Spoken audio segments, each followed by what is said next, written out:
संसार का कोई ऐसा शस्त्र नहीं जो आपके विरुद्ध खड़ा हो सके। आप परम पुरुष परमात्मा के तेजोमय विग्रह हैं। अब हम आपसे एक ही निवेदन करते हैं, दुष्टों के नाश के लिए भगवान ने आपको नियुक्त किया है। दुर्वासा जी तो संत हैं, महात्मा हैं, दुष्ट थोड़ी हैं, ये आपके लक्ष्य नहीं हैं। और एक संकल्प किया, सत्वं जगत्राण खल प्रहाणये निरूपितः सर्वसहो गदाभृता विप्रस्य चास्मात् कुलदैव हेतवे विधेहि भद्रं तदनुग्रहोऽभिनः। दुष्टों के विनाश के लिए हे सुदर्शन चक्र आपने यह स्वरूप धारण किया है। दुर्वासा मुनि दुष्ट नहीं है, अरे हम ही अपराधी हैं, हमको ही प्रतीक्षा करनी चाहिए थी। हमने उनको क्रोधित किया है, हमने उनके संज्ञान के बिना, अनुमति के बिना जो जल ले लिया उसको भी हम अपना अपराधी मानते हैं, वो अपना अपराधी वो स्वीकार कर रहे हैं। और हमारे कुल में सदैव ब्राह्मणों का सत्कार होता आया है, उनकी सेवा होती आई है। हमारे जीवन में ये कलंक मत लगने दीजिए कि अम्बरीश के कारण एक ऋषि मर गए। हमारा कुल ब्राह्मणों की सेवा करते आए हैं, हमारे कुल वाले धर्म के अनुसार व्यवहार करते आए हैं। ये कलंक हमको मत लगने दीजिए कि तुम्हारे कारण दुर्वासा जी मरे, क्योंकि हमारे ही कारण आप इनके पीछे दौड़े हैं। और एक संकल्प किया वहां पर, यद्यस्ति दत्तमिष्टं वा स्वधर्मो वा स्वनुष्ठितः कुलं नो विप्रदैवं चेत् द्विजो भवतु विज्वरः। यदि हमने कुछ भी दान किया हो, विधि पूर्वक यज्ञ किया हो, अपने राजधर्म का पालन किया हो और हमारे वंश के लोग ब्राह्मणों की सदैव भक्ति पूजा करते आए हों, तो उससे हे चक्रदेव आप शांत हो जाएं, दुर्वासा जी का संकट चला जाए। यदि नो भगवान प्रीत एकः सर्वगुणाश्रयः सर्वभूतात्म भावेन द्विजो भवतु विज्वरः। हे सुदर्शन चक्र, यदि हमने हर एक प्राणी के अंदर भगवान का दर्शन किया हो, यदि सच में भगवान मुझ पर प्रसन्न हो, तो दुर्वासा जी का यह संकट टल जाए। अब इतनी सुंदर शपथ उन्होंने ग्रहण की है, दुर्वासा जी के संकट का शमन हो गया, सुदर्शन चक्र शांत हो गए। दुर्वासा जी जब चक्र की आग से मुक्त हो गए, उनका चित्त स्वस्थ हो गया। दुर्वासा जी ने कहा, वहां पर एक उद्घोषणा की है, अहो अनंतदासाना महत्वं दृष्टमद्यमे कृतागसोपयद्राजन मंगलानि महीयः समीहसे। धन्य है भगवान के भक्तों का महत्व जो है वो धन्य है। हमने आपका अपराध किया, फिर भी आप हमारे लिए मंगल कामना कर रहे हैं, हमारे लिए सुदर्शन चक्र से प्रार्थना कर रहे हैं, स्वयं को ही अपराधी बता रहे हैं। हे राजन, आप वास्तव में संत हैं। अपने प्रति हमने आपको मारने का प्रयास किया और आप हमें बचा रहे हैं। अब ये समय जो चला था, अम्बरीश जी जिस दिन महाभिषेक किए थे भगवान का, जब दुर्वासा जी उनके घर आए थे, और आज का दिन जब दुर्वासा जी वापस उस घर में गए हैं, कितना समय बीत गया, तो कहते हैं 1 वर्ष बीत गया था। तब तक 1 वर्ष तक वो भोजन नहीं किए थे अम्बरीश जी, दुर्वासा जी को भोजन नहीं करा, बस वही जल पी के थे वो। अम्बरीश जी ने भोजन नहीं किया था, तो कहा कि महाराज अब ठीक है, जो हुआ सो हुआ, हमारा संकल्प अधूरा है। हमने आपको अतिथि समझकर भोजन के लिए निमंत्रण दिया था, पधारिए, पहले प्रसाद पाइए, और ये सब जो हुआ सो स्वप्न समझकर भूल जाइए। दुर्वासा जी बैठे, पहले दुर्वासा जी ने भोजन किया, उसके बाद अम्बरीश जी ने प्रसाद पाया है। 1 वर्ष का समय बीता था। कहते हैं संवत्सरोत्तगात् तावत् यावता नागतो गतः मुनिस्तद्दर्शनाकांक्षो राजा भक्षो बभूव। अब इस पर मैं कुछ प्रासंगिक चिंतन व्यक्त करना चाहता हूँ। ऐसी कथाओं के आलोक में अभी जो वर्तमान समय सनातन धर्म की दृष्टि से भारत में चल रहा है, दुर्वासा जी कौन है? भगवान शिव के अवतार हैं। सुदर्शन चक्र भगवान की संहारिका शक्ति है। सुदर्शन चक्र से पीड़ित होकर दुर्वासा जी भागे हैं, शिव जी की शरण में गए, तो शिव जी ने भी कह दिया कि हम आपको बचाने में समर्थ हैं। इन वचनों का आश्रय लेकर भारत भूमि में बहुत से शिवद्रोही जन हैं जो दुर्वासा जी की बड़ी निंदा करते हैं। अरे दुर्वासा जी जो हैं सो ऐसे थे, वैसे थे, दुर्वासा जी भक्त का अपराध कर बैठे, दुर्वासा जी ये कर बैठे।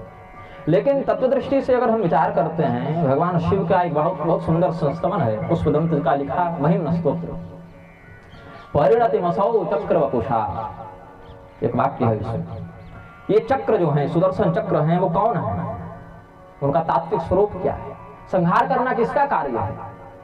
संहार करना प्रधानता से भगवान शिव का कार्य है। त्रिदेवों में ब्रह्मा विष्णु महेश तीनों देवताओं में सृष्टि परक प्रधानता ब्रह्मदेव की है, पालन कर्म की प्रधानता भगवान विष्णु में है, और संहार कर्म की प्रधानता भगवान शिव में है। सुदर्शन चक्र का कार्य संहार करना है।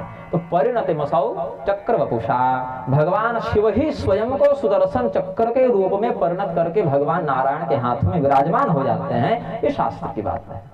ये बाहर से ऐसे समझ में नहीं आता, भगवत कृपा से ये चिंतन करना चाहिए। तो सुदर्शन चक्र किसको दौड़ा रहे हैं? दुर्वासा जी, जो शिव जी के अंश हैं। और सुदर्शन चक्र स्वयं किसके अंश हैं? भगवान शिव के ही अंश हैं। इसमें किसी देवता की निंदा नहीं, किसी देवता को छोटा बड़ा नहीं। यहाँ केवल भक्त के महात्म्य को प्रकाशित करने के लिए ये कथा बताई गई है कि अगर आप इस प्रकार का आचरण करेंगे, अम्बरीश के समान भक्ति का प्रदर्शन करेंगे, तो भगवान की ऐसी कृपा आपको प्राप्त होगी। ये इस कथा का उद्देश्य मात्र है। लेकिन ये रहस्य छोड़कर दुर्वासा जी की निंदा में इस कथा का तात्पर्य संसिद्ध करना धिक्कार के योग्य है। शिव पुराण में इस कथा का जो थोड़ा विस्तार किया गया है, उस कथा को यहाँ पर सुखदेव जी ने नहीं कहा, हर वक्ता अपनी शैली में बात बताते हैं। शिव पुराण में जब इस प्रसंग का वर्णन किया है वेदव्यास जी ने, तो क्या लिखते हैं कि जब अम्बरीश के सामने दुर्वासा जी आए हैं क्षमा मांगने के लिए, आकाशवाणी हुई कि हे अम्बरीश, ये दुर्वासा स्वयं भगवान शिव के अवतार हैं और तुम्हारी धर्मनिष्ठा की परीक्षा लेने के लिए, संत भक्ति की परीक्षा लेने के लिए, तुम्हारी विष्णु भक्ति की निष्ठा की परीक्षा लेने के लिए इन्होंने ये सब रचनाएं, ये सब लीलाएं की। दुर्वासा जी दुष्ट नहीं है, अत्याचारी नहीं, ये भगवान शिव के साक्षात अंश हैं। और अगर तुम अब सुदर्शन चक्र को शांत नहीं करते हो तो ये संपूर्ण कुल को तुम्हारा भस्म कर देंगे शाप देकर। ये भी सामर्थ्य रखते हैं। इसीलिए रुद्र स्वरूपी दुर्वासा जी को अम्बरीश ने प्रणाम किया है। इस भारत भूमि में एक व्यक्ति हुए, बहुत बड़े ब्रांड रहे, उनके लाखों चेले हैं इस देश में भी विदेश में भी, और उनका वर्णन करना इसीलिए आवश्यक हो गया है क्योंकि पैसे की कोई कमी नहीं, अनुयायियों की कोई कमी नहीं। और मैं ऐसे व्यक्तियों की बड़ी सेवा करता हूं जिनके बड़े अनुयायी होते हैं। क्यों? उनके किसी भी कथन से और उनके किसी भी कृत्य से लाखों लोग स्पष्ट प्रभावित होते हैं। उस प्रभाव से लोक और परलोक बनता बिगड़ता है, धर्म की समझ सही या गलत दिशा में जा सकती है। तो उस महापुरुष में, अभी तक महापुरुष कह रहे हैं क्योंकि नाम नहीं लिए, जब नाम लेंगे तो महापुरुषत्व का आप स्वयं परीक्षण करेंगे। उन्होंने बहुत से पुस्तक लिखे, बहुत से टीकाएं लिखी, श्रीमद् भागवत पर भी लिखा, इस प्रसंग पर भी लिखा। तो उन्होंने इस प्रसंग की व्याख्या में लिखा कि दुर्वासा जी अभक्त थे। दुर्वासा जी भगवान के भक्त नहीं थे, ज्ञानी थे, साधक थे, भक्त नहीं थे, भक्ति की उनको संसिद्धि नहीं थी, ये उन्होंने स्पष्ट लिखा। और जब उन्होंने इस्लाम पर लिखा, ईसाइयत पर लिखा, तो क्या लिखते हैं? ईसा मसीह और भगवान कृष्ण एक है, Christ is Krishna, Krishna is Christ, ये उन्होंने लिखा। दोनों में कोई भेद नहीं है, ईसा मसीह भगवान कृष्ण है, कृष्ण भगवान ईसा मसीह। जब इस्लाम पर लिखे, उन्होंने कहा कि पैगंबर और उनके द्वारा प्रवर्तित जो इस्लाम है वो वैष्णव भक्ति योग का उत्कृष्ट माध्यम है, ये उन्होंने अपना अनुभव लिखा। ये रिकॉर्डेड डॉक्यूमेंटेशन में है। लेकिन जब श्रीमद् भागवत की उन्होंने व्याख्या की तो इसमें उन्होंने लिखा कि दुर्वासा जी अभक्त थे, वो भक्त नहीं थे। अत्रि मुनि जिनके पुत्र हैं दत्तात्रेय, जिनके पुत्र हैं दुर्वासा, जिनकी सती अनुसुईया पत्नी ने त्रिदेवों को बालक बना दिया, वो अत्रि मुनि भक्त नहीं थे, ये उन्होंने लिखा। जानते हैं ऐसे महापुरुष का नाम क्या है? इस्कॉन के संस्थापक अभय चरणारविंद प्रभुपाद। और आज इनके कितने अनुयायी हैं? हरे कृष्ण महामंत्र का जितना व्यापारीकरण इन्होंने किया उतना किसी ने नहीं किया। चैतन्य महाप्रभु के ब्रांड का जितना व्यापारीकरण किया। तो जो व्यक्ति दुर्वासा जी को अभक्त मानते हैं लेकिन ईसा मसीह को कृष्ण भगवान से बिल्कुल अनन्य मानते हैं, आज हिंदू इस रहस्य को, पीछे की बात को न जानने के कारण यह गर्व का अनुभव करता है कि इस्कॉन के कारण विदेशों में हिंदू धर्म का झंडा गड़ रहा है। अंदर से खोखला हो रहे हैं, बाहर से पेंटिंग करे जा रहे हैं, ये अंदर की बात है।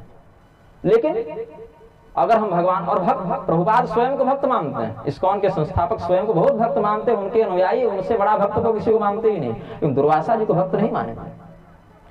तो कोई बात नहीं, दुर्वासा जी को भगवान शिव ने भक्त माना है। कृष्ण भगवान के चरित्र को बहुत अच्छे से ब्रह्म वैवर्त पुराण में बताया गया है। ब्रह्म वैवर्त पुराण को ये लोग भी प्रमाण मानते हैं कृष्ण विशिष्टता के कारण। और वहां पर 28 परम कृष्ण भक्तों की बात है, जिसमें एक भक्त के रूप में भगवान शिव ने दुर्वासा जी का भी नाम लिया है। लेकिन हिंदू क्या है? चकाचौंध के पीछे भागने वाला व्यक्ति। और ये मैं इसीलिए कह रहा हूं, ये प्रसंग कहने की इच्छा थी नहीं, लेकिन कहने की व्यवस्था क्यों हो गई। आज प्रातःकाल किसी महानुभाव ने हमें एक वीडियो भेजा, स्वामी राजेंद्र दास जी का, वृंदावन में मलुकपीठाधीश्वर स्वामी राजेंद्र दास जी। उन्होंने अपने प्रवचन में कहा, प्रभुपाद की बड़ी प्रशंसा की है। शायद वो भी इस रहस्य को नहीं जानते होंगे, इसीलिए उन्होंने ऐसा कहा। मुझे विश्वास है कि अगर वो इस बात को जानेंगे, इन ग्रंथों को पढ़ेंगे, तो उनकी धारणा भी बदलेगी। संत चित्त व्यक्ति हैं तो कहीं भी जाकर मस्तक झुकाते हैं, चाहे वो अली मौला करने वाले मुरारी बापू, वहां भी प्रणाम करते हैं जाकर। और मैंने प्रश्न करवाया था परोक्षता, तो उन्होंने उत्तर दिया कि महाराज हम तो वैष्णव हैं, भगवान विष्णु के भक्त हैं, तो भगवान विष्णु के भक्तों के लिए अनुशासन है कि प्रणवित दंडवत भूमो, भगवान तो सर्वत्र हैं, सबको प्रणाम करो, चाहे कुत्ता हो, गधा हो, चांडाल हो, सबको प्रणाम करो। लेकिन हमने कभी कुत्ते, गधे, चांडाल को तो उन्हें प्रणाम करते देखा नहीं है, केवल प्रतिष्ठित जनों को ही प्रणाम करते देखा है। मैं इस रामानुज कोर्ट में बैठा हूँ, यह श्री रामानुजाचार्य जी की गद्दी है, श्री रामानुजाचार्य जी के अनुशासन से संचालित होता है, होना चाहिए, जितना होता है उतने अंश में सराहनीय है। लेकिन स्वामी राघवाचार्य जी, उनसे मेरे निजी संबंध बहुत अच्छे हैं, लेकिन मैं कहूंगा क्योंकि उनको, स्वामी राजेंद्र दास जी को, स्वामी राघवाचार्य जी को लाखों लोग धर्म जगत के आदर्श के रूप में देखते हैं, जिसमें एक हम भी हैं। और अगर वो इस्कॉन जाते हैं, प्रभुपाद के गले में माला पहनाते हैं, उनको प्रणाम करते हैं, तो वहां पर अगर स्वामी राघवाचार्य जी का मस्तक झुकता है तो उनका नहीं झुका, जगत गुरु रामानुजाचार्य का मस्तक झुका, जो हम सहन नहीं कर सकते। आप व्यक्तिगत रूप से जाकर झुकाइए, कोई दिक्कत नहीं, लेकिन जिन ग्रंथों में भगवान शिव ने स्वयं दुर्वासा जी को भगवान का परम भक्त बताया हो, ऐसे दुर्वासा जी को अभक्त कहने वाले प्रभुपाद को अगर आप माला पहनाएंगे, उनको भगवान का भक्त बताएंगे और दुर्वासा जी को अभक्त सिद्ध करेंगे, स्वामी राघवाचार्य जी का मस्तक झुकेगा तो सनातन की हानि शायद न हो। व्यक्तिगत विषय हो सकता है, व्यक्तिगत संबंध हो सकता है, मैं जगत गुरु रामानुजाचार्य जी का मस्तक झुका हुआ नहीं देख सकता हूँ, यह मेरी व्यवस्था है, इसीलिए मैं देखता हूँ। लेकिन बाजारवाद इतना दृढ़ हो गया है, कृपालु जी महाराज बहुत बड़े ब्रांड, लोग उनको एक प्रकार से भगवान का सीधे अवतार ही घोषित कर दिए हैं, लेकिन ये बात बहुत कम लोग जानते हैं, उन्होंने भी टोपी पहनकर अली मौला किया है, क्रिसमस मनाया है, सेंटा क्लॉज का कपड़ा पहनकर चॉकलेट बांटा। ऐसे तो जगतगुरु बनते रहेंगे तो संसार कहाँ जाएगा। जिस मृत्यु धर्म की चर्चा भी करना सभ्य जन उचित नहीं समझते, ऐसे लोग जगतगुरु बने घूम रहे हैं। लेकिन जो वास्तव में जगत गुरु हैं, ऐसे भगवान, ये भगवान पीछे हो गए। गुरु जी का फोटो इतना बड़ा है, दुकान में लगा है, घर में लगा है, ठाकुर जी इतने बड़े हैं। हालांकि देवता की प्रतिमा छोटी होनी चाहिए, लेकिन कहने का भाव है कि हृदय में भी ठाकुर जी इतने ही बड़े रह गए। और अभी एक पीढ़ी में ठाकुर जी हैं, अगली पीढ़ी में वो भी चले जाए, गुरु जी प्रधान हो जाए। गुरु जी ने अपने तीनों लड़कियों, चारों लड़कियों को या बच्चों को प्रवृत्ति मार्ग की ओर भेजा, लेकिन बाकियों कहा कि नहीं, संसार में मत फंसे रहना, अपने विवाह किए, लेकिन चेनो तुम विवाह मत करो। ऐसा नहीं होना चाहिए। आश्रमाद आश्रमम गच्छेत। कलयुग में सबसे बड़ा दोष है संन्यास लेना। अन्य युगों में उतने सन्यासी नहीं थे जितने कलयुग में हो गए हैं। कुंभ चले जाइए, कहीं चले जाइए, 20-20 लाख सन्यासी। अन्य युगों में इतना वैराग्य नहीं देखने को मिलता था, इतनी तपस्या नहीं थी। कलयुग में जो पैदा हो रहा है जगत गुरु, जो पैदा हो रहा है सन्यासी, ऐसा स्वीकार्य नहीं होगा।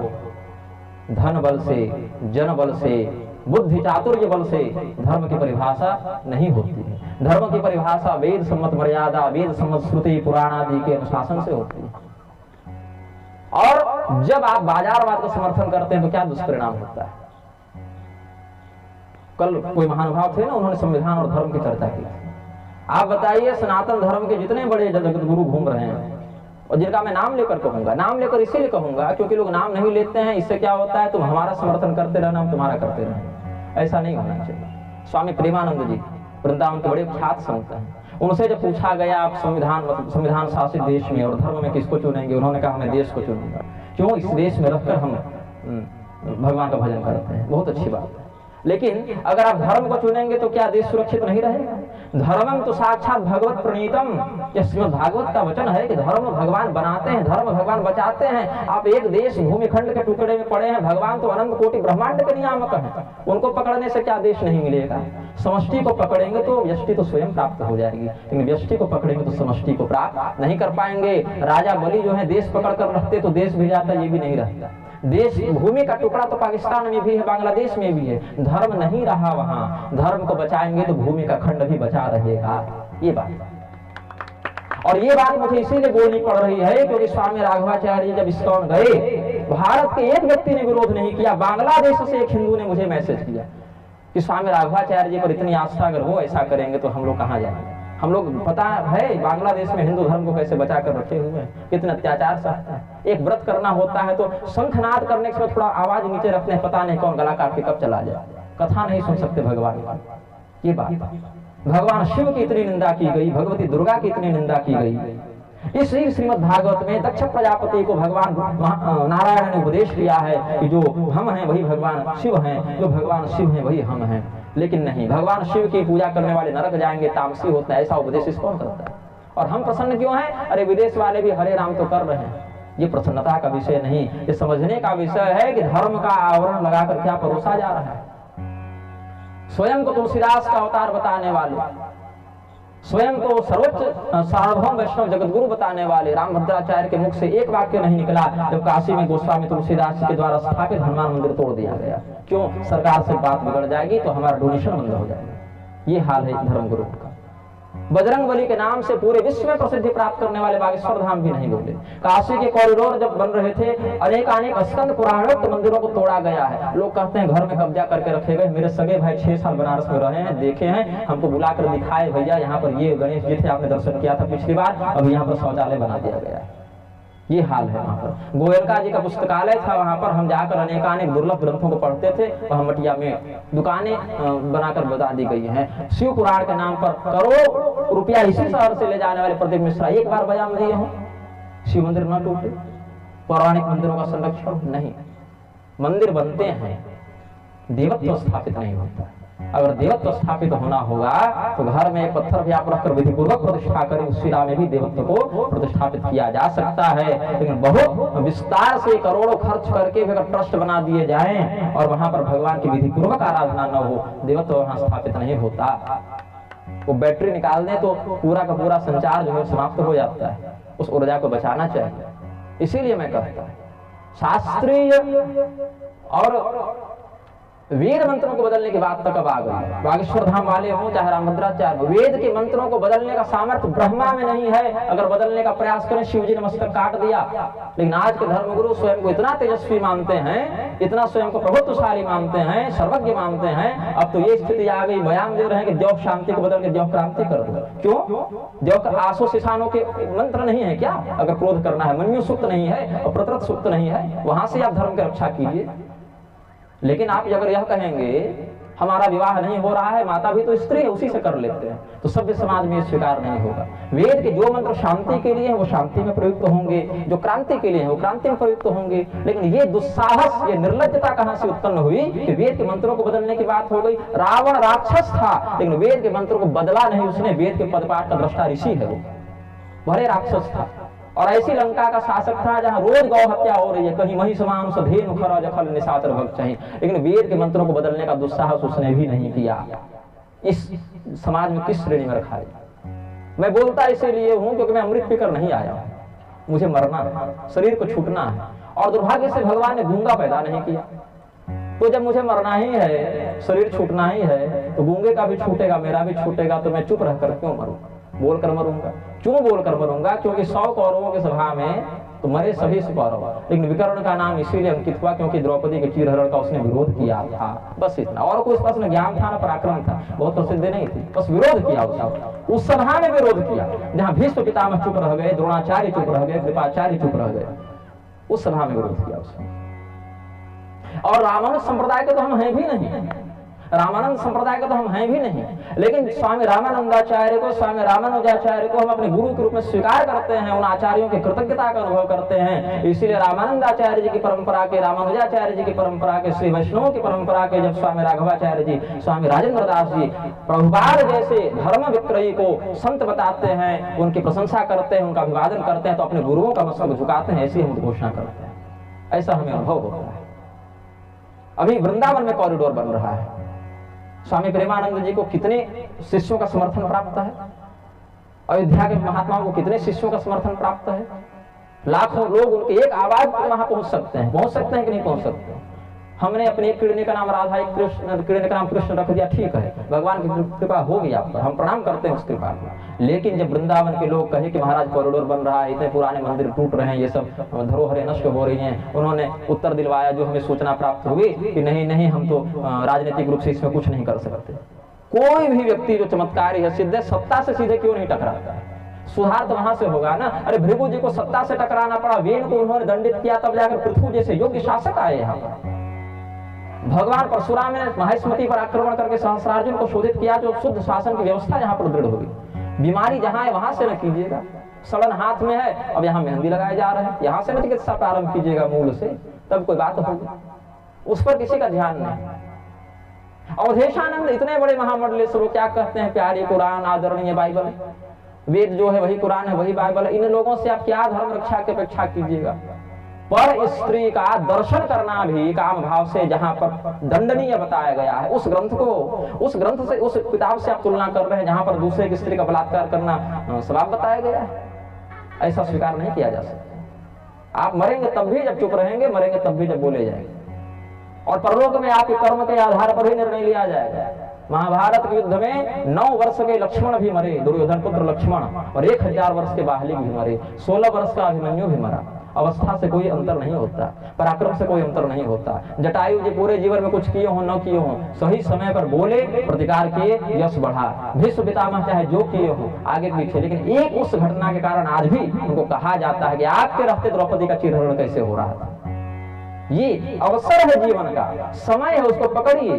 एक व्यक्ति का एक निर्णय पूरे परिवार को, पूरे समाज के उत्थान या पतन की ओर कहीं भी ले जा सकता है। चाहे वो पारिवारिक स्तर पर आप देखें, चाहे आप उसे सामाजिक स्तर पर देखें, चाहे राजनीतिक स्तर पर देखें। ये बात स्वयं धर्म की मर्यादा का पालन न करने वाले लोग धर्मरत्न बने घूम रहे हैं। एक सामान्य हिंदू जो धर्म की मर्यादा का सम्मान करता है, जानता नहीं, श्रद्धा रखता है, कोई जानकार बता दे तो पालन करता है। ऐसे ही आप सामान्य हिंदू अगर घर में कोई निकट संबंधी मर जाए, सूतक मांगते हैं, मुंडन इत्यादि करते हैं कि इधर छोड़ दिए, करते हैं ना। हाँ, देवकी नंदन के घर में 10 साल से कोई नहीं मरा है क्या? हम तो नहीं देखे उन्होंने कभी मुंडन कराया था। दाढ़ी साफ हो रही है, मूंछ साफ हो रही है, मेकअप हो रहा है, लेकिन न देवकी नंदन का मुंडन हो रहा है, न चिन्मयानंद का मुंडन हो रहा है।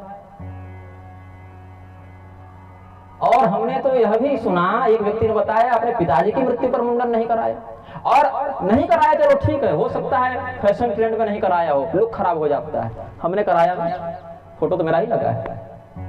लोग कहे महाराज आप तो बड़े कुपोषित लग रहे हैं। हमने कहा कि हर व्यक्ति लगता है, अवस्था है, शरीर है, बदलेगा। मैं व्रत करता हूँ, उपवास करता हूँ, मुझे बादाम का हलवा खिलाने वाले चेले नहीं है तो मेरा शरीर नहीं बढ़ रहा है, हम क्या करें? लेकिन अंतिम संस्कार तो सबका होना है। और देवकी नंदन को धर्म रत्न की उपाधि दे दी गई शंकराचार्य स्वामी स्वरूपानंद जी के द्वारा। विदेश गमन करने वाले पातकी को ही अपने, जहां तक सूचना है, पिता का सूतक तक न मानने वाले, और महिला कथावाचकों का तो कभी रजो धर्म ही नहीं होता। उनका तो अलग अलौकिक वो डाउनलोड होकर पैदा हुआ, अप्सरा है क्या है पता नहीं, इंद्र की ब्रह्मत्या उनको लगी थी कि नहीं। महिला कथावाचकों को तो हमने आज तक नहीं देखा कि भाई मेरा रजो धर्म होने वाला, इसलिए इस कथा को हम निरस्त करते हैं, कभी नहीं। क्या विज्ञान उनका हो तो वही लोग जाने, मैं तो पुरुष हूँ भाई।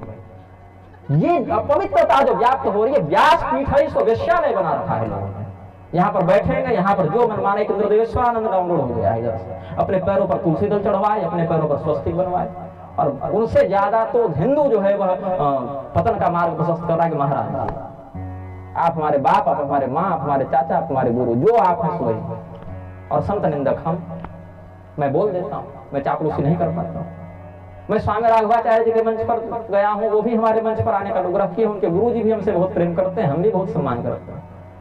लेकिन जब बोलने की बात आएगी तो मैं उस बात को प्रधानता दूंगा जो यमराज के यहाँ लिखी जा रही है, क्योंकि वहां किसी व्यक्ति की पैरवी नहीं चलेगी। यमराज कहेंगे ये धर्म है, ये तुम्हारा कर्म है, मिलाओ, अनुकूल बनता है तो बढ़िया, नहीं बनता है तो मार खाओ। उस बात का ही मात्र अस्तित्व में महत्व है, उसी को प्रधानता दीजिए, और किसी बात का महत्व नहीं है। जिन देवताओं के नाम पर रामभद्राचार्य हो, चाहे प्रेमानंद जी हो, चाहे देवकी नंदन हो, जब पूछा जाए संविधान और धर्म में किसको चुनेंगे, किसी की हिम्मत नहीं कह दें कि संविधान चुनेंगे। और उनके साथ टीवी पर जो डिबेट में बैठा रहता है, ऐसा व्यक्ति स्पष्ट एक लाइन में बोलता है कि मुझे अगर संविधान और कुरान में चुनना होगा, कुरान को चुनेंगे एक बार में, बिना कोई झिझक के। प्रेरणा लो उससे भाई, कम से वेद व्यास जी इसके लिए रखे थे कि आप धर्म को जो लोक परलोक बनाने में समर्थ, उसके सामने एक ऐसे संविधान को आप मान्यता दे रहे हैं जो हर 10 साल में अपना पूरा का पूरा कलेवर बदलता घूम रहा है। अभी जो वर्तमान स्वरूप है वो हो सकता है कल रहे न रहे। आप जितना संभव है, जितना नैतिकता का अनुसरण कर सकते हैं उतने में पालन कीजिए, कोई दोष नहीं। लेकिन अगर धर्म के साथ उसकी तुलना की बात आ गई तो इसमें स्वीकार नहीं किया जा सकता। हमारा यह मत जो है, ऋषि महर्षियों की तुलना में किसी भी व्यक्ति को प्रधानता नहीं दी जा सकती। ऋषि महर्षियों की प्रज्ञा, उनकी तपस्या, उनका अध्ययन, उनका बलिदान, उनका उपकार इतना अधिक है, इतना महान है। आप पगड़ी पहनकर ऊपर देखेंगे उनके कीर्तिमान को तो पगड़ी गिर जाएगी, वो कम नहीं होंगे।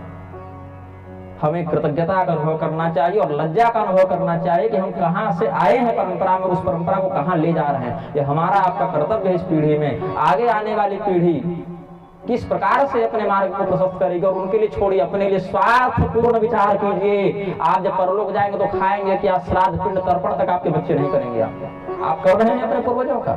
आपके पूर्वज भूखे प्यासे हैं, आपको भी भूखे प्यासे रहना होगा। मैंने तो अपने घर में कह दिया पिताजी, अपने पिताजी को, पिताजी आप अपना श्राद्ध अपने जीवित रहते करें। भले मेरे पिताजी की दृष्टि में मैं योग्य पुत्र में आता हूँ, लेकिन मैं कलयुग का पुत्र हूँ, अजामिल बन सकता हूँ, हो सकता है बन जाए, हो सकता है मेरी बुद्धि भ्रष्ट हो जाए, हम आपका तिरस्कार कर बैठे, माया है, हम भगवान थोड़ी हैं, सर्वज्ञ थोड़ी हैं, हो सकता है हम कल पथभ्रष्ट हो जाए। भगवान की माया का ऐसा चक्र चले, कल मंच पर बहुत गाली दे रहा था सबको, चलो ऐसी माया करते हैं, आज शराब की बोतल पकड़ा देते हैं इसको, हम क्या कर लेंगे भगवान की माया के सामने। तो पिताजी आप अपने उद्धार का मार्ग स्वयं प्रशस्त करें। हाँ, हम आपके जाने के बाद जो हमारी क्षमता है, ज्ञान है, उससे आपका संपूर्ण अर्धदही कृत्य करेंगे, लेकिन हमारे भरोसे मत रहे। लिंग पुराण में इसकी विधि दी है, आप जानते हैं, विद्वान ने कर लिया। और हम अपने पुत्र के भरोसे नहीं रहेंगे, वो करे उसका कर्तव्य बनेगा, नहीं करे तो उसके भरोसे नहीं रहेंगे। कलयुग है, यहाँ आप अपने उत्तरदायी स्वयं हैं। तो इसका विवेक पूर्ण चिंतन करना चाहिए, निर्भयता पूर्वक चिंतन करना चाहिए। संपूर्ण असुरों की सभा में विभीषण जी की क्या क्षमता थी, पराक्रम की दृष्टि से देखें या वैभव की दृष्टि से देखें, बोले और भरी पूरी लंका छोड़कर निकल गए। विदुर जी भरा पूरा हस्तिनापुर छोड़कर निकल गए। क्यों? उनको प्राण का भय नहीं था, उनको सम्मान का भय नहीं था, उनको सबका भय था, लेकिन इससे कहीं बड़ा उनको धर्म का भय था, अनुशासन का भय था। उसको स्वीकार करना चाहिए। ये सनातन धर्म चापलूसी से नहीं बना है, निष्ठा से बना है, निर्भयता से बना है, त्याग से बना है, समर्पण से बना है। उसको जीवन में धारण करना चाहिए। भगवान दुर्वासा, जिनको भगवान महादेव कृष्ण भगवान का परम भक्त बता रहे हैं, ऐसे भगवान कृष्ण के परम भक्त, भगवान कृष्ण स्वयं को दुर्वासा जी का शिष्य बता रहे हैं। प्रभुपाद बोले नो, ऐसा नहीं हो सकता। दुर्वासा जी अभक्त थे, उनको भक्ति का मर्म नहीं पता, तो भक्त हम हैं।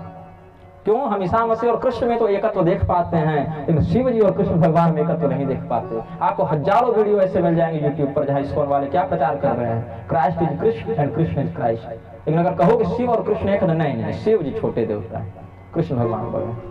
और भगवान नारायण क्या कह रहे हैं? जो महादेव है वो मैं हूँ, जो मैं हूँ महादेव। भगवान की बात पर विश्वास करें, ऋषियों की बात पर विश्वास करें, एनजीओ की बात पर विश्वास मत करें। ये मेरे कहने का अर्थ है। अब आप भगवान कृष्ण के जन्म की ओर बढ़ रहे हैं, कथानक के में।